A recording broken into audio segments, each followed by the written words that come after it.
انا اتخرجت بس هي ما ابتدتش كده. انت فاكر ان كل الشركات هتتخانق عليك عشان تشتغل عندهم؟ فانا عايز اقول لك حاجه واحده بس: خش نام. افتكرتها لما اتخرجت، لما بستلم ورقه ملفات.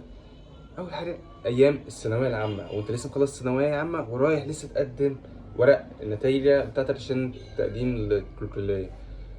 بس لما اتخرجت في حاجات كتير لقيتها غير، هي مختلفه خالص. انت بتلاقي ان انت كل اللي انت بتدرسه في الكليه ملوش علاقه بسوق العمل، فان انت عشان تبقى مؤهل ان انت تشتغل في شركه وكده دي بتبقى حاجه صعبه جدا. لان انت مثلا هو مثلا انت في الشغل، انا همسك مثلا مثلا تمسك مثلا محاسب الشركه دي، انت المفروض تعمل ايه؟ انت مش عارف اوريدي، انت مش عارف انت المفروض تعمل ايه. انت درست حاجات بس لا طبقها ازاي في الواقع ملهاش علاقه بالواقع.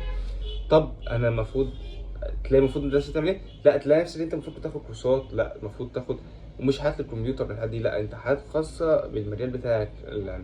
مثلا انت في سايبر سيكيورتي تكون واخد كورسات، في برمجه تكون واخد كورسات بره الحاجات دي.